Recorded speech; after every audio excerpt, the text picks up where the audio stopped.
oli musajja munnamawulire naffe tuba nnamawulire obadde mufeesinzemuko ebizibu ne programu yo ey'okumakya nemukwano gwo gwokola naye UCC nekuwandiikira mwami Ssenkubuge UCC nebawandiikira obuvu buno obuvuunusa otya nga gwe nze mwe promota senga abaana abayise emikono gyange tebatya kwogera oyinza n'okwewuunya naye nze nyinza okwogerako ba made in Ssenkubuge babuka wenja bamulangira ndabusi bizonto byonna okuva timu eringa bwe yali bonna bali bakamira I take pride okulaba nti yajja akola ensobi bw'ati nenkola naye n'atereeza gwenkola naye full figure alina ensobi zakola mini broadcasting naye is my mission yange at the end of the day ng'asobola okwogera nakolako ne Ssenkubuge era n'antereeza n'akyusa n'anfuula kino era nkisabirira Katonda nyambe nsobole okukikola kyakiyagwa eyani nga ne ku Sunday twali n'anniversary bagiyita Gospelite Independent Baptist Church nkola na America bamuta Pastor James Bridgen kati tabaddeewo naye akomawo this Sunday jangu ekansanga nze mbadde mbulira Oluzungu n'Oluganda n'ennimi zonna okugeza kati Museveni lwayogera atujuliza abachwezi tugenda mujjukiza n'Abaganda babadde okumala ebbanga ddene tebabakuba amasasi tebajja tukuba amasasi nga gasusi nedda tebajja tukuba amasasi tukikola tact free singa nali wakuba amasasi I'm an old man I've been doing this omukulu Kyagulanyi anza okukwata mu wallet ye n'agamba nti kisoboka talina sente bamugaana okukola zimanyi nti aweza yakasente talina sente bulungi naye wano yajjaga n'atulaba wano emizannyo ate nga bwasituka okwogera ng'asulayo emiliyoni eziwera mu nsawo yaffe therefore mwagazi wa theatre nokushonatulya miliyoni ezo tezatuukanga zatuukanga ani amuwayiriza okukola association twavaawo kubanga tweyanjire tuli under theatrical association of Uganda kati ate bwetugamba nti tudde naffe ate mabegakola nga tulidde weeri tuba tusya n'olubuto ne lutuluma mwebaki temwegatta under federation because mwalimu baliko ne federation federation yaffe weeri naye ate ffe surprising ebyakolebwa eggulu tubadde tubiwulira nga bikyali omuzinzi tubadde twagala federatinga under NCF National Cultural Forum naye kati tulindiridde ekivaayo tulabe kyekiddako federation yaffe weeri Federation of Uganda Performing Arts of Uganda naye nga zisukkiridde nedda ffe yaffe etaawo kibiina ky'abazanyi ba mizannyo era nkugambye tubadde ffe tuli willing okubeera under NCF naye ate bannaffe abali ebundamwaya sayidi bagamba nedda katukyaketta embeera naye nga ffe tuli wamu ng'abazanyi b'emizannyo ffenna tuli wamu kitole sizifaya ngisubiramu okusomesa bannayuganda okukyusa embeera zaabwe badde ku mulamwa batambule nga balina okutambula n'akasente kayitirivu nnyo mu dollars mu pounds mu yen ne mu Uganda shillings a lot of money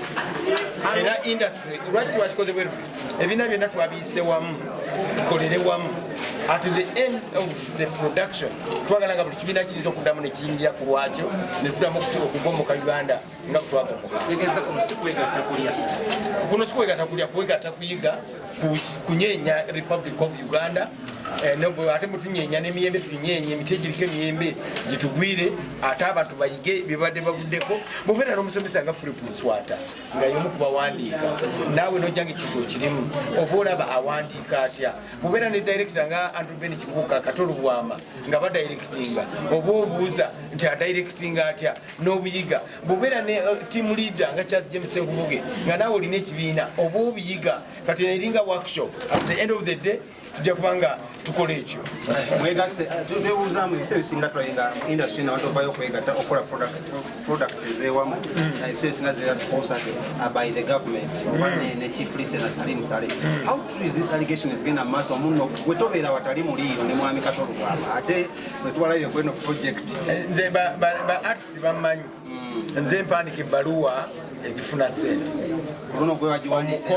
omukono gwa mukisa nebe nali kusimba nze nayite MTN ku kigunda ky'omwaka ate nebwangeibwa miliyoni 10 miliyoni 3 miliyoni meka omukono gwa mukisa therefore esimu messages n'ebiringa ebyo byonna tujja kuba nga tubituukako we are already in touch Uganda Development Forum tugenda tubanga tutambula mpola mpola omuti gw'emiyembe guno gwogambye ogw'ebibala ogwonya nnyo okugwa gwegulwa gwegwa gavumenti gwegwa no opposition twatumanyiwo wa DP oye njagala buli bwe kikwatako bwe tuyiika mu field bajja kujja bokka waliwo atubuuza eyambuuzaku ndi kyekyasula theatre ne mugamba nti yalinze ko nambuuza nti lwaki bwe nawandikanga ebbaluwa mu kampani ennene nga bagamba mwe mukuŋŋaanya abantu batono mutula mu theatre abantu 5 tulaba siponsalinga abantu nga bajja 15 abantu bajja mutwalo nange nengamba theatre kabitutwale mu bisaawe eyo mu bisaawe gye yagwira kubanga ffe tetusobola kuzanya nga tetukuyetinze tulina kyebayita essential limitations of theatre ebyo tutasobola kufuna okujjaku nga tuli mu theatre oba mu kizimbe ekyegadde awamu therefore ekyo kibeerawo kati bwe tunakola ekintu ekirungi tukakasa nti big companies NGOs government bafunders even the opposition omukulu Kyagulanyi anza okukwata muwaleti ye n'agamba nti nti talina sente bamugaana okukola zimanyi nti aweza yakasente talina sente bulungi naye wano yajjaga n'atulaba wano emizannyo ate nga bwasituka okwogera ng'asulayo emiliyoni eziwera mu nsawo yaffe therefore mwagazi wa theatre nokushonatulya miliyoni ezo tezatuukanga zatuukanga ani amuwayiriza kale nga twagala okumaliriza oli musajja munnamawulire naffe tebannamawulire obadde mufeesinzemuko ebizibu ne programu yo ey'okumakya nemukwano gwokukola naye UCC nekuwandiikira mwami Ssenkubuge UCC nebawandiikira obuvu buno obuvuunusa otya nga gwe nzamwe promota senga abaana abayise emikono gyange tebatya kwogera oyinza n'okwewuunya naye nze nyinza okwogerako ba made in Ssenkubuge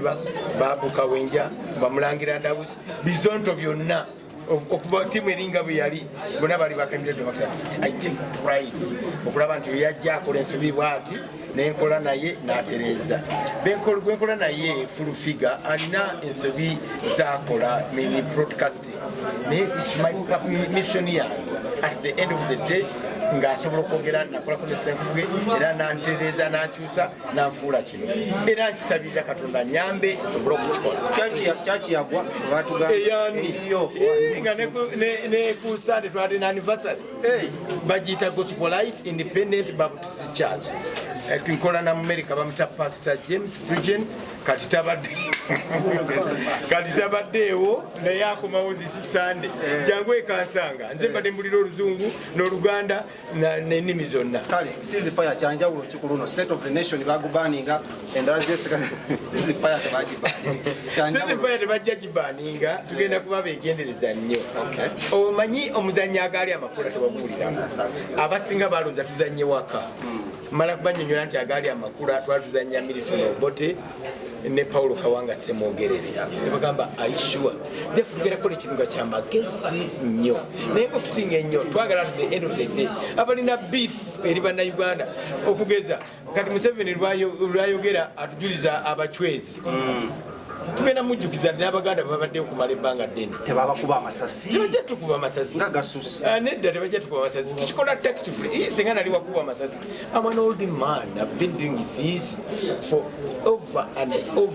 over again tuulya muno gavumenti ebakugira mu byambalo ebimu ekyo kyatuluma twagenda ku show ya bebe kulu bayaliyo ddi ne tugenda n'engoye zaffe ez'amagye omusajja ne mugamba zino muzireke wano ng'okusho bwenegwa abayisaamu sikubika I'm a former presidential candidate sikubika lwi oli andaba naga ono siye musajja nga yeye so gavumenti atukubira omulanga ebyambalo bino tukubira gavumenti omulanga ebyambalo mu bitulekere bwe tuba tuna production ekola ku byambalo mu bitulekere tubikozese ne bannaddiini waliwo batabukiro bayali ono omwana we yayimba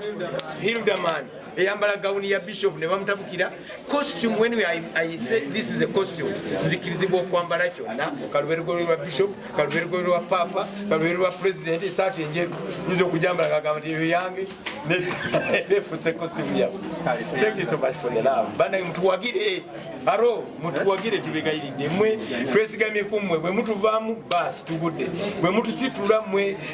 bloggers aba TV aba radio nga tusituka eno industry yakubeerawo bannamwe bangi mwe bava mugiyambe eddebo tusobole otambulira wamu kowola abantu mbakowola abalabi mujje kuserena enaku zomwe zigenda kubeera 29 mwezi gwa 7 okyo bagise dinosaurs